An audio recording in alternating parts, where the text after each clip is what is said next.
How about Oki from Mohkinstsis, Calgary, Alberta. I'm a visitor here. My name's Tara Beagan. I'm Lakapmach, but I do live here now on Nitsitpi, Tsuut'ina, and Stoney Nakoda land, and I'm grateful for that. I'm here to read a little bit of the shortlisted honor bead. Shout out to Sirocco Press, Glenda McFarlane, and the designer of the beautiful art on the cover, Andy Morrow. And that's a photo of Monique Mojica. Honor bead is a piece that addresses the final passing of a matriarch. And the characters are two sisters whose names are intertwined, Anna Ray and Ray Anna. And then there's Mom, who's simply called Mom throughout the piece. And Mom, while she is medically unconscious, Anna Ray's spirituality allows her to communicate with her. The fourth character is a nurse they call Spanish. He's actually called Nurse Hector, but his nickname is Spanish. And he's the one who the mother has chosen to have a medically assisted death through his help and his professionalism and compassion. So in this scene, Anna and Mom are talking about Anna's task, which is to tell her sister Ray that her mom has chosen to have a medically assisted death if need be. The trick that Mom has pulled is that she's also given Ray the same task. So both sisters know, but because they've become so distant from each other through various familial tensions, this is Mom's final way of looking after them as she passes. So without further ado, Anna and Mom. I suspect the best way to tell Ray might be to simply hand her the paperwork. Anna, she likes knowing that there's a right way and that things are in order. If it wasn't for you, I'd never believe we were related. You really think the best thing is to give her a stack of papers?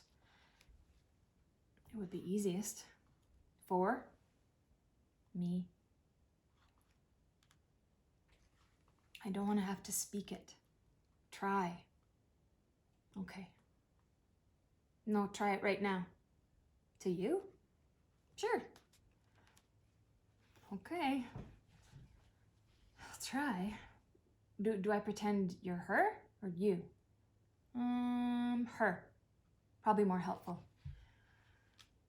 Okay. Ray. Mom immediately gets the giggles. Sorry. Okay.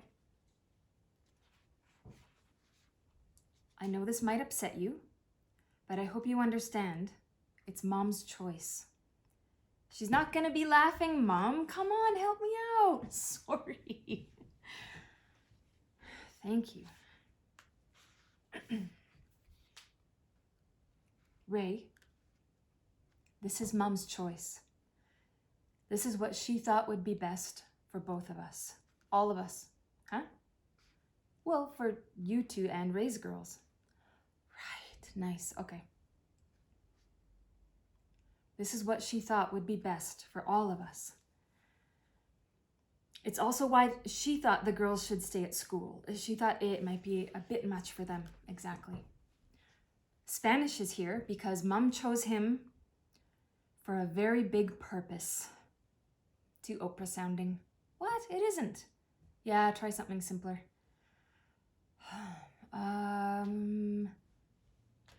Mom chose him for a very big favor.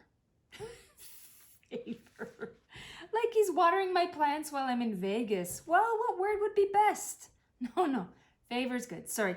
Keep going.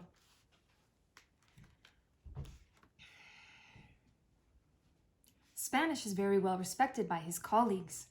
He's an ideal choice for this favor. You're talking like Ray. Well, I thought it might help. Talk like you, from your heart. That's why you're the one telling her. Mom, good thing I asked you to practice. Jeez. Okay, try again. Maybe instead of very big favor, try a important task. I don't want to do this anymore. Practice. You'll hear me when I tell her anyway. Oh, come on, spoil sport. I'm not a spoil sport. You're a Russian judge. They are always hard on our skaters, aren't they? Yeah? Oh, don't pout. I'm not. Come on, what's the matter? Well, you're dying, Mum. There's nobody sticking around who's gonna look after me. Anna, you know how Ray is. Everything's gonna be about her. Even her girls, I bet, will be taking care of her feelings instead of the other way around. It's too much. You have Spanish. Yeah. Imagine how great that's gonna go afterwards. Hey, Nurse Hector, now that you've completed Mom's important task, wanna go to the movies Friday night? He'll be all, yeah, a slasher flick. Very funny. A sleeper hit. Ha ha ha. Come on, I'm funny. A little. Come here. They hold each other for a little while. You'll get by without me. You hardly needed me since you were 4 or 5. That's not true. As soon as I had Rihanna, you shifted into little mama mode, where you wouldn't let me have a puppy.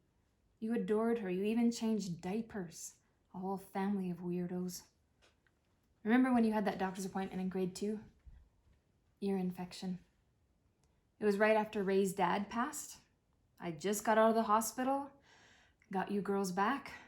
Your arm was still in a sling. They'd put us in that little apartment, as if they stuck us on East Hastings, even way back then. I had my 2 girls on my own for the first time. I knew I had to get everything perfect, that child welfare would be circling like vultures, total vultures, waiting for me to mess up. I reminded you about the appointment over and over so we'd get it right. I just assumed you knew I'd be coming to take you there. Well, I couldn't hear very well, you know. I had a friggin' ear infection. So you get yourself on a bus downtown and arrive on time, all by yourself. Don't even know how they let you on the bus. Well, I didn't pay fare. I just showed the driver my note. Imagine, you let a little kid on the bus by herself. Probably figured I was some neglected little Indian. As if you had the neatest braids and the whitest little ankle socks. Anyone could see you were loved. I didn't know if you were coming, so I didn't wait to find out. I'd been back for over a week. Or you were back as suddenly as you'd gone. I had no reason to think you'd stay. I'd been in the accident, Anna. You said yourself it wasn't an accident, not the way he drank. I'm sorry, Anna Ray. I know. He seemed like my only choice. That man, his ministry.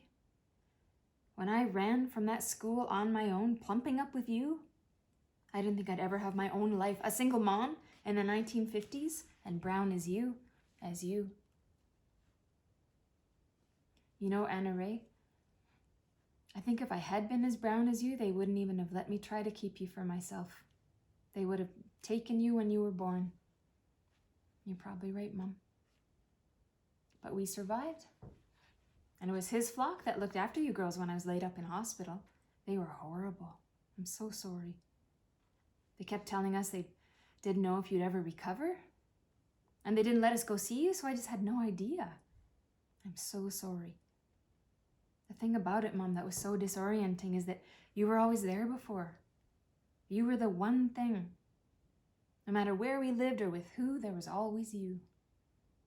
So that one night when you didn't come home, every terrible possibility opened up, and it ate me, my trust. I'm sorry, Anna Ray. Thank you. We're here now. We're here now.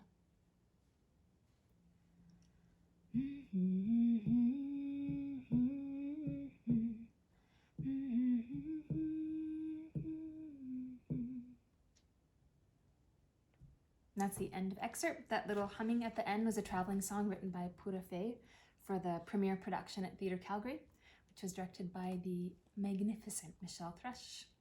Thank you so much for your time.